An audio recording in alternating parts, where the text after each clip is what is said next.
나 노래하리라. 이곳에 있는 우리 모두가 하나님을 노래하시기를 축복합니다. 아직까지 비어있는 자리가 있는데 여러분들 도전하고 싶지 않으십니까? 조용해지네요. 네, 배달 찬양대, 1부 찬양대, 2부 찬양대 아직까지 여러분들의 자리가 있습니다. 도전해 주시고 이렇게 지원해 주셔서 채워갔으면 좋겠습니다. 오디션 있죠? 그래도 어느 정도는 좀 해야 되지 않나요? 없습니까? 어느 정도까지도 바라지 않는다고 하십니다. 지원해 주셔서 이렇게 하나님을 찬양하는 자리 우리 모두가 채워갔으면 좋겠네요. 사랑합니다. 여기부터 인사할까요? 사랑합니다. 축복합니다. 네, 잘 지내셨습니까? 덥습니다. 교회가 제일 시원합니다. 잘 오셨습니다.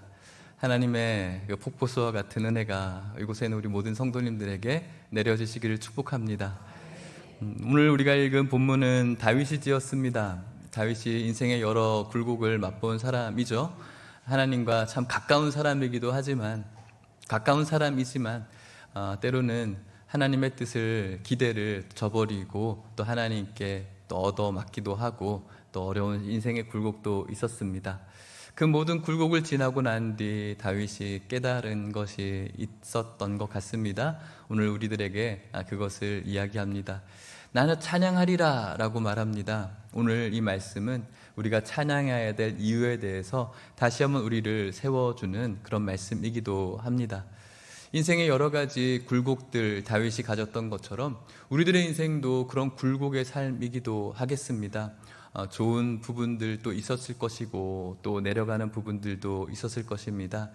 쉽지 않은 인생 속에서 재수가 없고 잘 풀리지 않는 내려감도 있지만 또 여러 가지 나로 인해서 얻게 되어진 그런 굴곡들도 있겠습니다. 그 가운데 우리가 어떻게 하나님을 찬양할 수가 있겠습니까? 다윗은 우리들에게 이것을 대전제로 도전합니다. 오늘 우리가 시편 103편 말씀을 읽었는데 2절 말씀에 이렇게 말해요. 같이 읽어볼까요? 시작. 내 영혼아 여호와를 송축하라. 그의 모든 은혜를 잊지 말지어다. 아멘. 나 찬양하리라. 그런데 그의 모든 무엇을요? 은혜를 잊어서는 안 된다는 것입니다. 우리가 찬양할 수 있다면 그 이유는 하나님의 은혜가 있기 때문에 찬양할 수가 있겠습니다. 우리가 하나님의 은택을 그리고 하나님의 그 은혜를 잊어버리면 찬양도 없고 신앙의 감동도 없고 교회 다니는 맛도 없고 기쁨도 없게 될 것입니다. 그렇다면 오늘 다윗이 우리들을 향해서 하나님의 말씀을 대신해서 그 입술로 전달되어지는 하나님의 은혜가 무엇일까요? 3절 말씀은 이렇게 말합니다. 같이 읽어볼까요? 시작. 그가 내 모든 죄악을 사하시며 내 모든 병을 고치시며 4절도요. 내 생명을 파멸해서 속량하시고 인자와 긍휼로 관을 씌우시며 이것을 잊어버리지 말래요. 이 은혜를 기억하래요. 우리의 생명을 파멸해서 속량하신 은혜, 우리의 모든 죄악을 사해 주신 그 은혜를 기억하라는 것이죠. 그 은혜를 기억하지 않으면 더 이상 하나님을 찬양할 일도 하나님께 예배드릴 일도 그리고 하나님으로 인하여서 내 삶의 기쁨도 사라지게 될 것입니다. 그것을 잊어버리게 되어지면 오늘 우리가 드리는 이 예배도 의미가 없습니다. 오늘 여러분들이 누구 좋으라고 또 누구 때문에 나오는 것입니까? 우리는 하나님의 은혜를 기억하기 때문에 이곳에 있는 줄 믿습니다.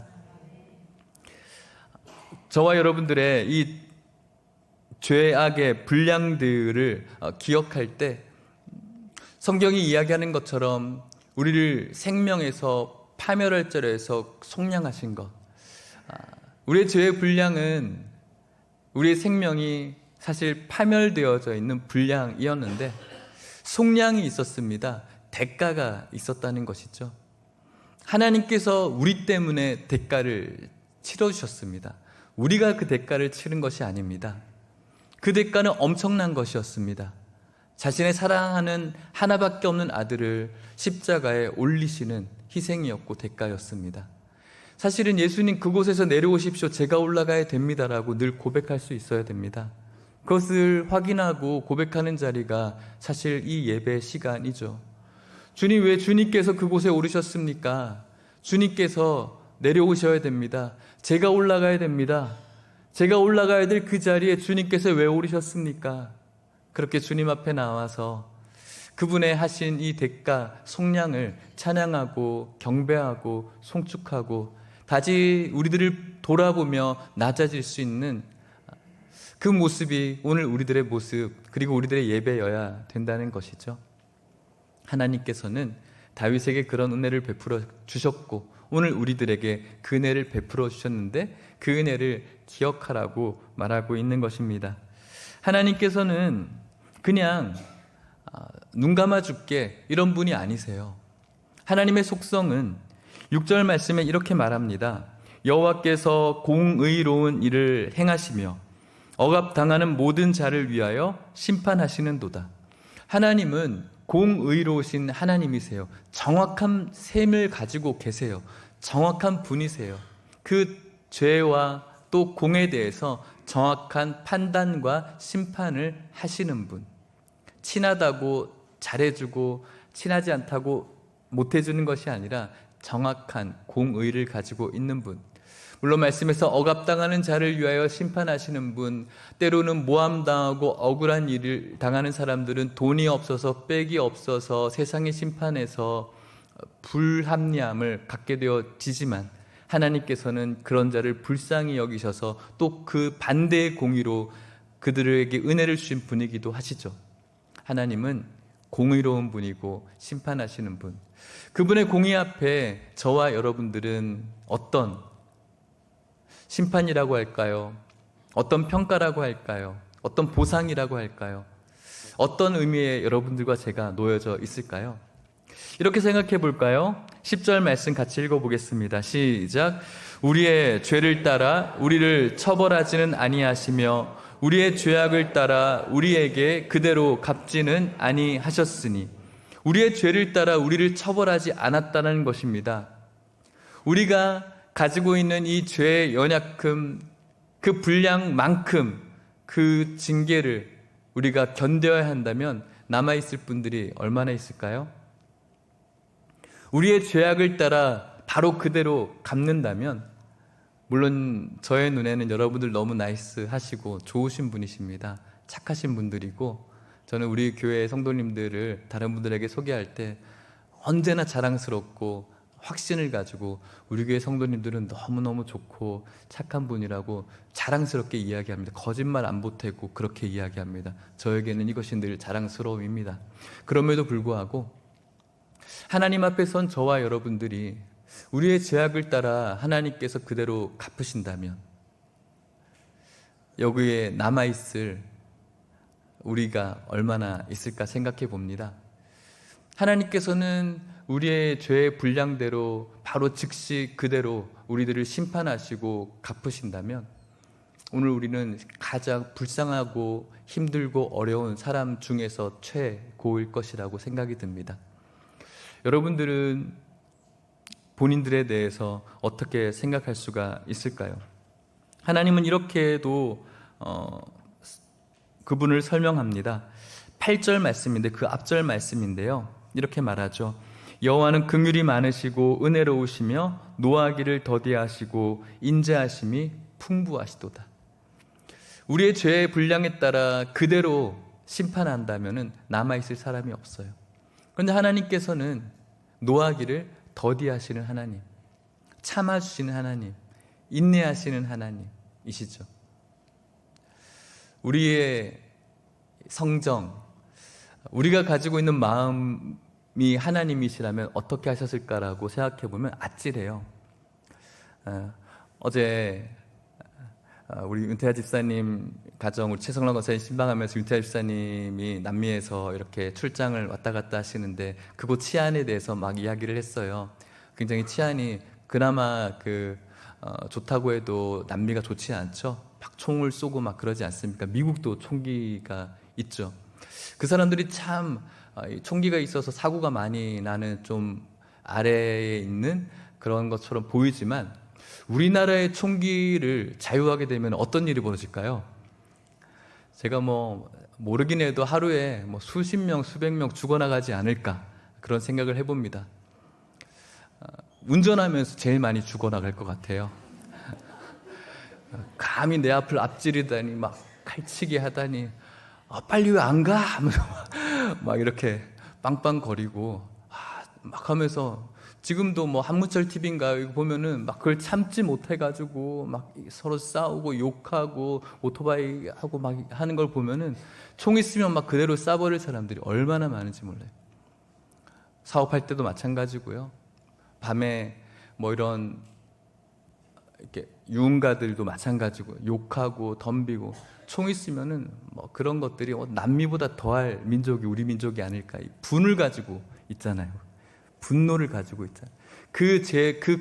죄의 값을 묻고 그것에 대해서 표현하는 우리들의 모습은 그때그때이죠. 하나님께서 그렇게 하셨더라면은 우리가 어떤 결과를 가질 수 있을까요? 남아있을 사람이 없어요.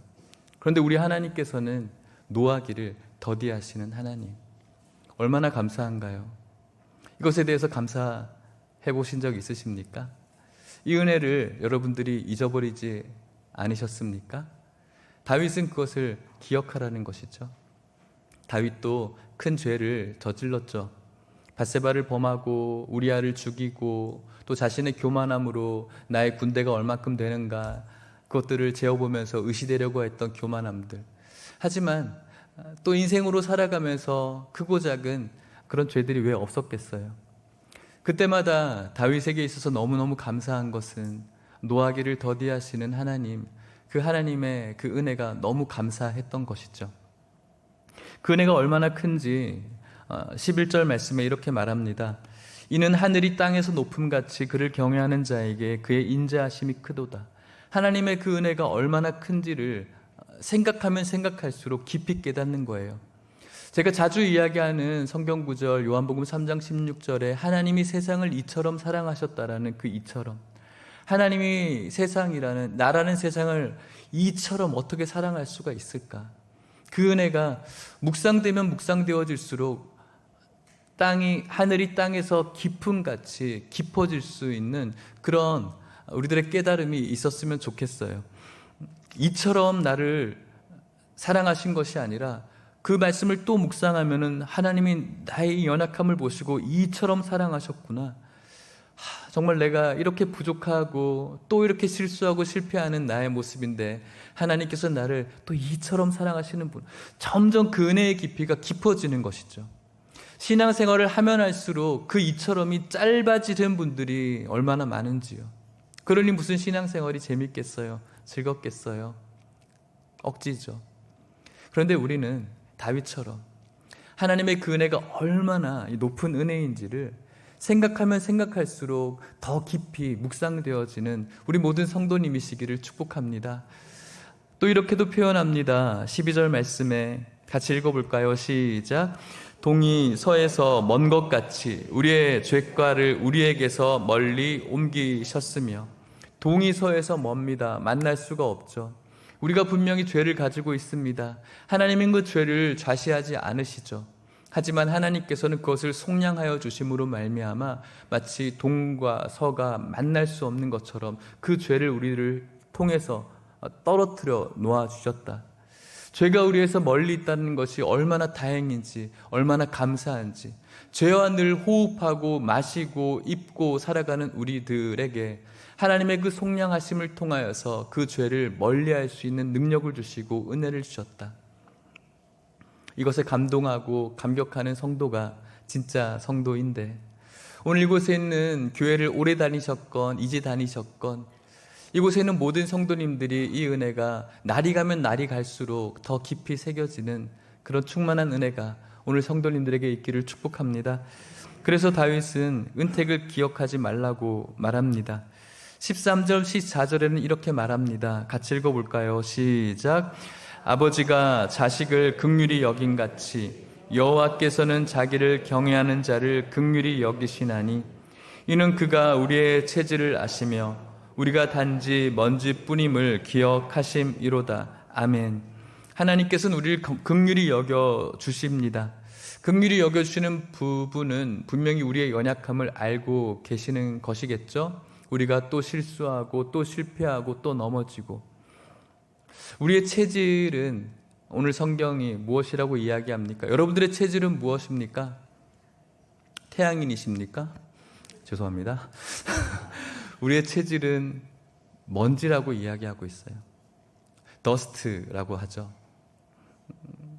이 히브리어는 우리가 잘 아는 것처럼 하나님께서 천지를 창조하셨을 때 하나님이 우리를 무엇으로 빚으셨죠? 흙으로 빚으셨어요. 아파르라고 하거든요. 그 단어가 이 먼지에 쓰여요. 아파르라고 해요. 우리의 체질은 흙인데 흙보다 더 정확한 것은 먼지예요. 예전에도 한번 말씀드린 적이 있어요. 먼지, 여러분들의 집에 가면 먼지 있으시죠? 많으시죠? 정직하십니다. 먼지를 막 끌어모아 보십시오. 여러분들 침대 밑에서 한번 쫙 긁어 보십시오. 그럼 이렇게 쌓이겠죠? 거기에 씨앗을 넣고 물을 한번 줘 보십시오. 자랄까요? 안 자랄까요? 안 자라요. 그냥 흙에도 우리 집사님들이 교회 곳곳에 한 번씩 상추도 심고 이렇게 파도 심으시는데, 그냥 흙에도 이렇게 퇴비를 사서 주셔야지 이렇게 잘 자라게 되어집니다. 그런데 우리의 본질은 영양가가 전혀 없는 흙입니다. 먼지입니다. 아무런 생명의 가능성이 없는 흙, 그 먼지로 하나님께서 지으셔서 아무런 생명력의 가능성이 없었던 그 피조물에 하나님의 생기를 불어넣어 주셨죠. 그래서 생명이 된 것입니다. 그것이 바로 우리라는 본질입니다. 참 연약하죠. 연약한 우리의 인생인데도 우리의 연약함을 잘 깨닫지 못하고 살아요. 아까도 말씀드린 것처럼 여러분 참 귀하세요. 좋으신 분이세요. 저한테도 너무너무나 좋으신 분이에요. 하지만 그것이 하나님 앞에서도 나는 괜찮은 사람이야, 하나님 앞에서 나는 멋진 사람이야 라고 우리의 목을 들고 살아가는 사람들이 너무너무 많은 것 같아요. 그렇지 않습니다. 우리는 먼지입니다. 아무런 생명의 가능성이 없는 우리들에게 하나님의 생명을 넣어주셔서 우리가 생명이 되었다는 사실을 잊지 마십시오. 우리의 인생은 어떤 인생일까요? 15절은 이렇게 말합니다. 같이 읽어볼까요? 시작. 인생은 그날이 풀과 같으며 그 영화가 들의 꽃과 같도다. 인생, 알 수 없는 인생, 나그네와 같은 인생. 인생은 여러분들이 어떤 이미지를 가지고 계십니까? 귀하죠. 인간은 귀합니다. 예전 르네상스 시대 이후부터 이제 인문주의, 인본주의, 사람은 참 귀하다, 이렇게 사람들이 여겨오고 있습니다. 귀하죠. 하지만 여러분, 인생이라는 단어의 히브리어의 원뜻에는 썩다, 그리고 병들다, 부패하다, 이런 뜻을 갖고 있어요. 인생은 썩는 것이고 부패하는 것이고 병드는 것입니다. 인간은 귀하죠. 그에게는 꽃도 있고 그에게는 영화도 분명히 있습니다. 하지만 인생은 분명히 병들고 썩고 부패하게 되어집니다. 풀과 같습니다. 그 풀에 영양분이 올라와서 또 그 안에 있는 물이 굉장히 많이 있을 때는 그 초록빛에 생기도 있고 초록빛이 빛나기도 합니다. 하지만 그것들은 언젠가는 다 없어질 것이 될 것입니다. 꽃도 참 아름답습니다. 여러분들의 삶에 그 화양연화들이 있을 거라고 생각이 들고, 오늘날이 어쩌면 여러분들에게 그런 날이 있을지도 모르겠습니다. 꽃처럼 아름다운 우리들의 날이 분명히 있겠죠. 화무시비롱이라는 말이 있지 않습니까? 꽃이 아무리 이쁘다고 한들 떨어질 날이 분명히 있게 될 것입니다. 성경은 그것에 대해서 분명히 우리의 체질에 대해 방금 읽어본 말씀처럼 설명해 주되 그것을 부연 설명합니다. 16절 말씀 같이 읽어볼까요? 시작.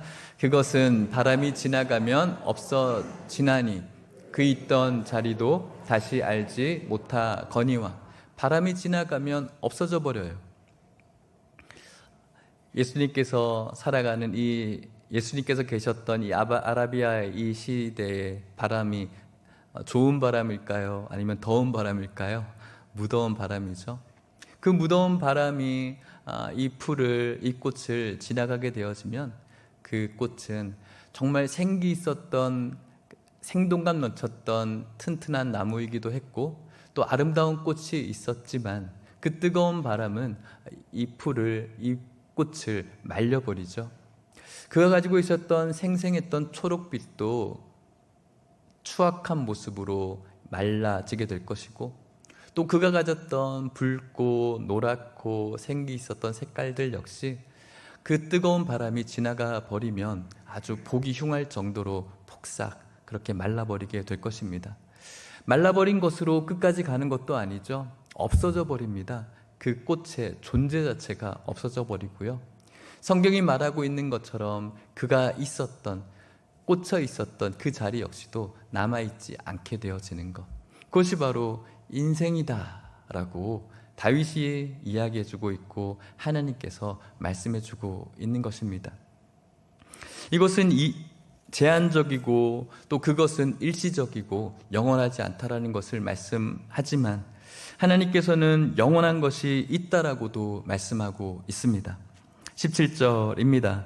여호와의 인자하심은 자기를 경외하는 자에게 영원부터 영원까지 이르며 그의 의는 자손의 자손에게 이르리니. 우리의 인생, 에노시라고 하는 것은 부패하고 썩고 병들지만, 그래서 유한하지만 영원한 것이 있는데 하나님의 인자하심, 그것은 자기를 경외하는 자에게 영원부터 영원까지 있을 것이다. 그리고 자손의 자손을 걸쳐서 영원할 것이라고 말씀합니다. 저와 여러분들의 나무와 같은 꽃과 같은 자리는 분명히 말라지게 될 것이고 그 있던 자리도 다 없어지게 되겠지만, 분명히 하나님을 경외하는 자는 하나님의 그 인자하심으로 영원을 바라보게 될 것이라고 말씀합니다. 구체적으로 어떤 자일까요? 하나님을 경외한다는 것은 무엇일까요? 마지막 9절입니다. 18절 읽어볼까요? 시작. 곧 그의 언약을 지키고 그의 법도를 기억하며. 아멘. 하나님의 언약, 하나님의 말씀, 그 말씀을 지키고 그의 법도를 기억하는 자, 하나님의 그 은혜를 기억하는 자, 그 사람이 바로 하나님을 경외하는 자가 되지 않겠어요? 하나님의 은혜를 기억하는 자, 하나님의 말씀을 기억하고 주신 언약을 붙들면서 하나님의 은혜 붙들고 살아가는 사람은 자연스럽게 기억하며 무엇을 할까요? 행하겠죠. 율법주의처럼 이렇게 해야 돼, 40일 금식해야지 복받지, 뭐뭐 해야지 복받지, 천일 동안 새벽자단을 쌓아야지 복받지, 이런 공로주의와 율법주의, 행함에 점철된 신앙생활이 아니라 하나님께서 나를 어떻게 사랑해 주셨는지, 영원한 생명의 파멸로 걸어갈 우리의 인생들, 즉각적으로 우리가 했던 일들을 징계하지 아니하시고 그것을 더디 참으시고 인내하시며 우리를 사랑하실 뿐만 아니라 우리들의 그 영원한 죄에서 그분의 아들을 주셔서 속량하신 하나님의 그 놀라운 은혜가 어떤 은혜인지를 말씀을 통해서 기억하고 그 은혜를 붙들고 있는 그 성도는 자연스럽게 경건한 자로서 그 은혜 붙들고 그 말씀의 은혜를 가지고 살아가고 행할 수밖에 없는 것이죠. 올 한해 우리의 이 표처럼 하듯이 하나님께서 우리에게 붙여주신 성도들을 주가하듯이 죽게 하듯이 그들의 발을 닦아주는 그 섬김의 삶을 행하는 것, 내가 저렇게 해야지 뭔가 괜찮아 보이는 성도가 되는 것이 아니라 주님께서 우리에게 베풀어 주신 그 사랑의 은혜가 있기 때문에 자연스럽게 행할 수가 있는 것이겠죠. 그것이 바로 구원받는 믿음이라고 할 수가 있겠습니다. 사랑하는 성도 여러분, 오늘 저와 여러분들이 이 하나님의 은혜를 기억하는 참 성도 될 수 있기를 축복합니다. 말씀을 마치도록 하겠습니다. 말씀드린 것처럼 하나님께서 우리를 사랑하신 이 은혜는 그냥 당연하게 나는 참 괜찮은 사람이니까 얻게 되어진 그런 당연한 은혜가 아닙니다. 그리고 하나님께서 가지고 있는 많은 것들 중에서 하나 띄워준 연민이나 동정의 은혜가 아닙니다. 그것은 하나님의 분명한 희생이 있었고 그 속량은 하나님의 전부를 주신 완전하신 사랑입니다. 오늘 저와 여러분들이 우리가 모두가 그렇다는 건 아니겠지만 누군가에게 베푸고 살아가는 거 참 힘들어하는 삶 아닙니까? 우리들에게 가지고 있는 것들을 누군가에게 베풀어주고 재정으로 우리의 몸으로 누군가를 도와주는 것 참 삭막하지 않습니까? 오늘 내가 더 살기 힘든데 내가 더 힘든데 끌어모으려고만 하지 나에게 있는 많은 것 중에서도 조그마한 그것도 조차도 내가 가지고 싶어하는 것이 우리 인간의 그 악함이고 성정이죠. 그런데 우리 하나님께서는 전부를 가지고 계신데 그 중에서 일부 작은 것을 희생한 것이 아니라 그분께서 가지고 있는 최고와 전부를 희생하면서 저와 여러분들을 구원해 주셨다는 사실을 한시도 잊지 마시기를 축복합니다. 그것을 잊어버리면 팍팍해지고 신앙생활도 재미없고 성도가 되어가지 못합니다. 성도는 변화되어져야 되는데 변질되어지는 겁니다. 세상 사람들은 자신이 있어야 될 아름다운 꽃의 자리를 목표를 해서 열심히 살아가고 그 자리를 얻기 위해서 권력을 탐하고 경쟁하고 사기도 치고 여러 가지 일을 해 나갑니다. 물론 또 노력하면서 살아가기도 하죠. 그것에 종이 되어서 그것 때문에 살아가게 되어집니다. 그 자리, 멋있는 자리, 누군가에게 추앙받는 자리, 누군가에게 인정받는 자리, 주목되는 자리, 그 자리를 위해서 살아가죠. 그것이 꼭 나쁜 것은 아니죠. 그런데 그런 모습들이 교회에도 너무 많이 있습니다. 자신이 꽃이 되어져야 되는 그 자리, 인생은 분명히 그 꽃이 지게 되어진다라고 말씀하고 있는데 영원의 자리를 생각하기보다는 자신이 머물러야 될 이 꽃의 자리, 아름다워야 될 자리, 그것 지키려고 신앙생활하는 성도님들이 꽤 많이 있는 것 같습니다. 교회 성도님들 중에서는 안수집사, 권사, 이런 투표하면은 본인이 추천되지 않고 되지 않으면 상처받고, 또 안수집사 중에서는 또 장로 되지 않으면 그때부터 삐딱선 타고, 그때부터 교회를 회방 놓고 이상해지기 시작해요. 내가 이렇게 잘 섬겼는데 저 사람이 나보다 나은 것이 뭐냐. 옆에서 사람들이 바람 넣죠. 집사님이 돼야 되는데. 다 그런 자리를, 귀한 자리죠. 장로가 되어서는 이제는 그 안에서 가장 영향력 있으려고 그러고, 내 말이 최고이고 내가 교회를 이끌어 가야 되고, 내가 이 교회의 어떤 부서장이 되어져야 되고, 팀장이 되어져야 되고, 위원장이 되어져야 되고, 주목받아야 되고, 내 말이 다 용납되어져야 되고, 그 자리가 교회에도, 한국교회에 얼마나 많이 있는지. 왜 그런 일이 벌어질까요, 여러분? 은혜를 잊어버리면, 하나님께 주신 은혜를 잊어버리면 재미가 없거든요. 교회에 다니는 재미가 없거든요. 그러니까 어디에 재미를 찾아요? 자리에 재미를 찾죠. 교회에서 내가 얼마나 많이 주목받는가, 교회에서 내가 얼마나 좀 힘 있는 자리에 있는가, 내가 얼마나 사람들에게 인정받는가, 여기에 재미를 찾거든요. 은혜를 잊어버리면 그런 자리에 재미를 찾아요. 새가족분들 참 귀하십니다. 너무너무 좋으신 분들입니다. 하지만 나는 새가족이기 때문에, 아니면 내가 연약한 성도이기 때문에 나는 늘 돌봄 받아야 돼. 나는 늘 관심 받아야 돼. 나는 교회 다니기 참 내가 편하도록 옆에서 잘 도와줘야 돼. 물론 교회에서는 최선을 다해서 도와드리려고 합니다.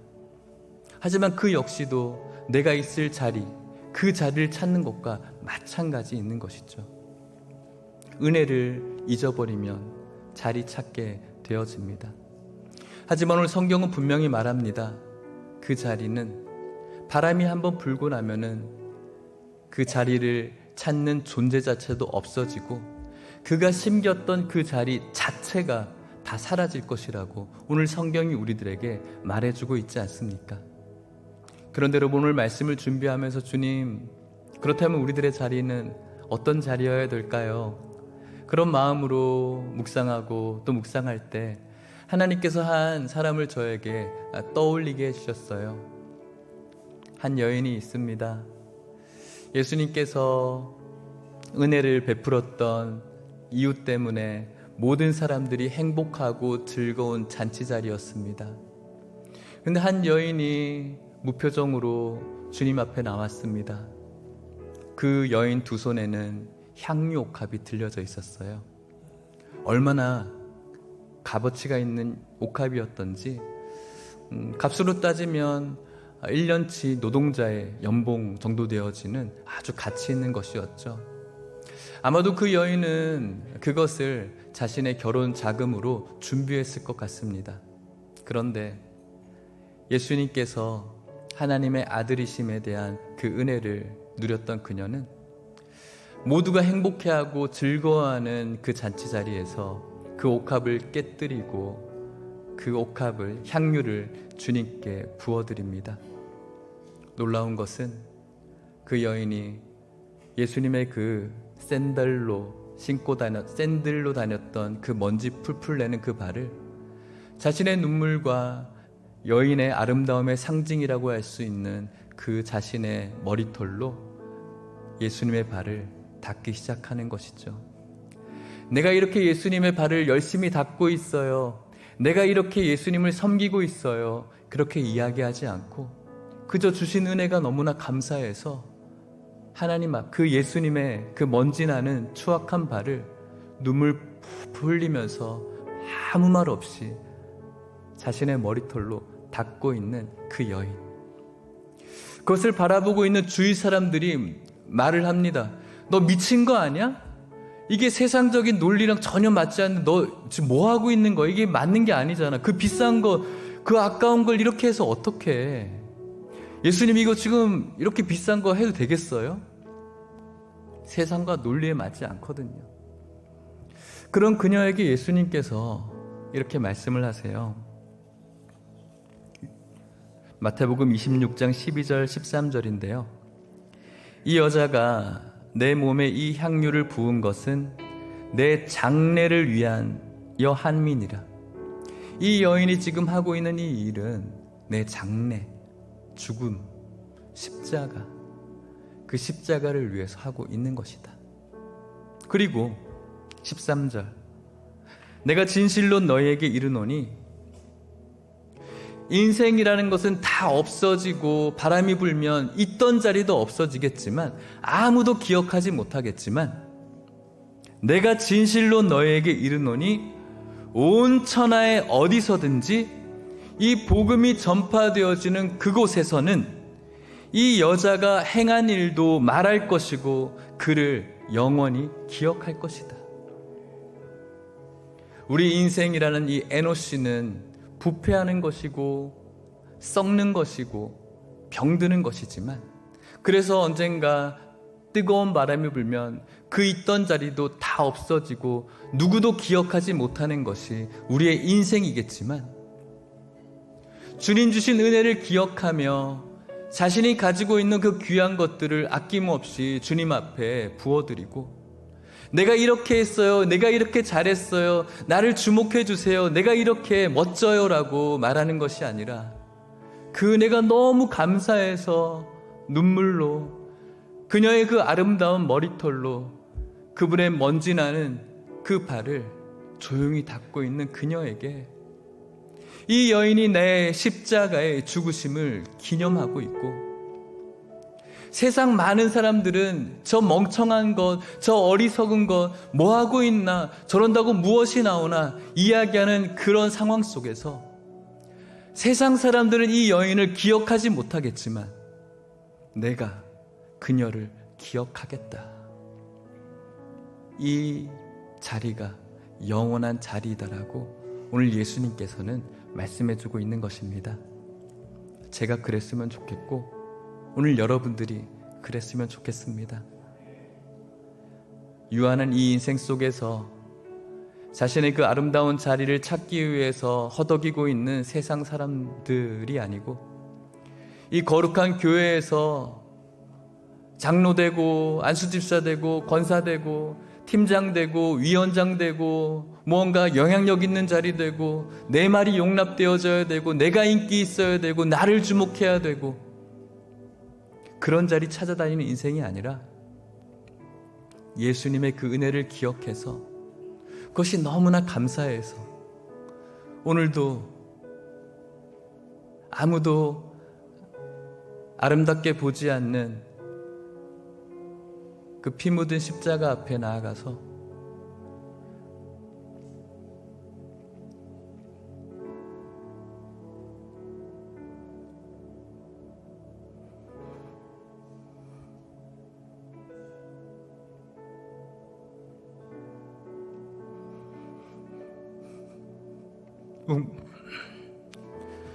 묵묵히 십자가에 묻어있는 그 피들을 눈물과 함께 닦아내는 성도가 저였으면 좋겠고 우리 성도들이었으면 좋겠고, 그래서 없어지는 자리가 아니라 하나님께서 세상은 우리를 멍청한 것, 어리석은 것이라고 이야기하지만 세상 사람들은 우리를 기억하지 못하지만 우리를 위해서 죽으신 예수님은 우리를 기억하셔서 없어지는 인생이 아니라 영원의 인생을 주님과 살아가는 그런 성도가, 그런 교회가 우리 예일교회이기를 축복합니다. 찬양합시다.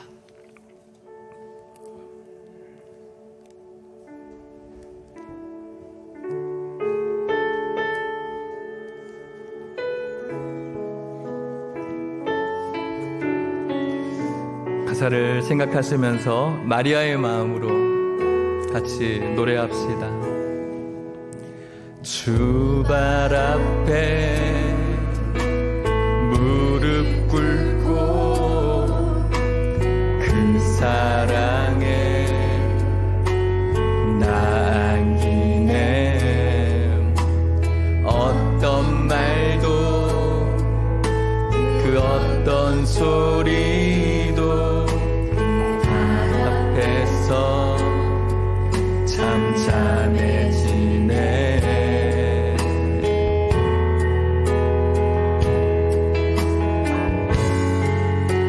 주 나의 사랑 그 발 앞에 앉아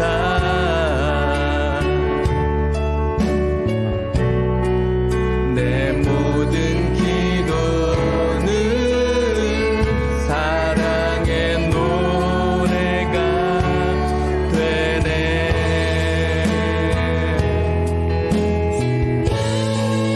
옷자락 만지며 주의 두 발을 씻기며 주님 그 발에 빗 맞추며 나의 왕관을 주의 옷자락 만지며 주의 옷자락 만지며 주의 두 발을 씻기며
주님을 고백합시다.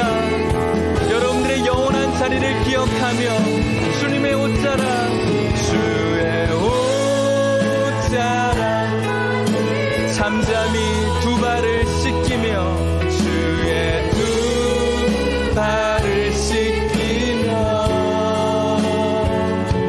주님 그 발에 우리의 이 높은 왕관을 내려놓읍시다. 나의 왕관을 놓으리. 주의 옷자락, 주의 옷자락 만지며 주의 두 발을 씻기며 주님 그 발에 입 맞추며 나의 왕관을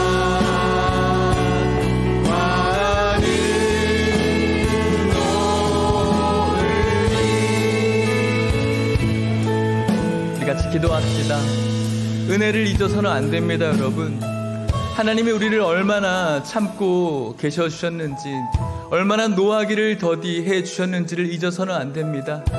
그분이 많이 있는 것 중에 우리를 동정하고 연민해서 그래 너 이거나 먹어라 그렇게 우리를 위해서 희생한 것이 아니라 그분이 꼭 가지고 있어야 될 것, 그분의 전부였던 그 모두를 우리에게 희생함으로 얻게 되어진 우리의 생명입니다. 우리가 이 사실을 한시도 잊어서는 안 됩니다. 이 은혜를 잊어버리면 신앙생활 팍팍하죠. 재미없죠. 우리가 하나님을 예배할 이유도 없죠. 이 은혜를 잊어버리면은 우리가 성도들을 사랑해야 될 의미도 없죠. 이 은혜를 잊어버리면 우리가 하나님께 예배드릴 의미도 없죠.